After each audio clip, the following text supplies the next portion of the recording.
Alors à partir de ce constat, on peut voir les enjeux. Donc quels sont les enjeux aujourd'hui pour le centre hospitalier de Mende en regard de toutes ces contraintes et de toutes ces injonctions que nous donne l'ARS? La première, si le service de réanimation est dégradé en soins continus, qu'est-ce que ça veut dire? Ça veut dire que nous ne pourrons plus prendre en charge sur l'hôpital certaines pathologies ou interventions d'urgence lourdes qui nécessitent une surveillance particulière et permanente.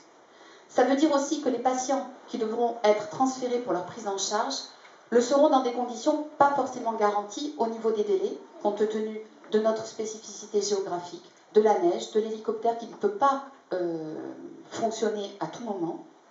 Donc ceci constitue une réelle perte de chance dans la qualité et la rapidité des soins prodigués aux Lozériens. Donc ça, c'est déjà une première chose et c'est très important. La deuxième, c'est qu'un service de réanimation nécessite la présence d'un médecin anesthésiste réanimateur en permanence, compte tenu de l'existence de ce service. Donc si ce service disparaît, ça veut dire qu'il sera remplacé par une astreinte médicale, ce qui veut dire qu'au niveau intérêt pour le recrutement des médecins, c'est beaucoup moins facile. La fermeture de l'AREA, qu'est-ce que ça entraîne aussi? Ça entraîne de fait une limitation de l'activité chirurgicale, avec une sélection des actes pratiqués, en fonction bien évidemment de leur gravité, de leur risque, donc le refoulement de patients pris en charge à l'heure actuelle, ce qui fera baisser l'activité de notre hôpital. Et on nous demande de l'augmenter. Donc ces injonctions paradoxales, on ne les comprend pas. Elle entraînerait aussi, cette fermeture, la dégradation de niveau de notre maternité, ce qui aurait une incidence sur le niveau de la néonatologie, voire sur son existence.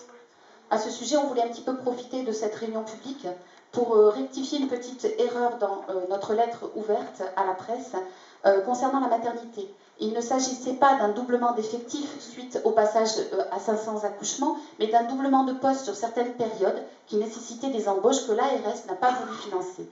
Donc là encore, une injonction paradoxale entre le fait de nous imposer des normes réglementaires et de ne pas nous donner les moyens de les financer pour les réaliser. Donc ça, on n'arrive pas à comprendre non plus. On aimerait bien des explications à ce sujet. Ensuite, par rapport à la fermeture des lits de chirurgie, si nous fermons les lits de chirurgie orthopédique, alors que le taux moyen d'occupation actuel est de 70%, avec des pics au-delà de 100%. Donc nous allons, là encore, réduire notre activité, alors qu'on nous demande de l'augmenter. Où allons-nous héberger nos patients qui auront été hospitalisés pour une prothèse totale de hanche ou de genou? On va les mettre où? En chirurgie viscérale? En médecine? Pourquoi pas en pédiatrie ou en gynécologie? C'est vraiment du n'importe quoi. Il faut rester cohérent et garder l'intérêt du patient comme priorité. D'autant plus qu'avec le raccourcissement des durées de séjour en chirurgie, la charge en soins augmente et dans un temps réduit. Donc une seule infirmière ne pourra pas prendre en charge décemment 15 patients. Ce n'est pas possible.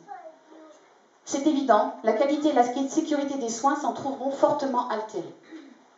Ce service de chirurgie a une très bonne image auprès de la population, un bon taux de satisfaction et les délais d'attente sont déjà très importants, 3 mois pour certaines interventions.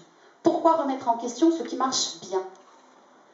L'ARS nous refuse également les moyens pour ouvrir un service d'hospitalisation de jour, alors que ceci répond à une vraie demande de la population lozérienne et à toutes les contraintes pour que le projet soit viable et pérenne. Même les locaux sont prêts et tout neufs. Nous voyons bien à travers cette présentation des enjeux l'effet domino des décisions qui pourraient être prises par l'ARS dans les mois à venir et qui seraient irréversibles pour notre structure. C'est pour ça qu'aujourd'hui, on se mobilise et qu'on vous interpelle. Nous sommes déjà fragiles, toutes les activités doivent être maintenues et celles qui sont fiables, encouragées. Sinon, l'ensemble va s'écrouler.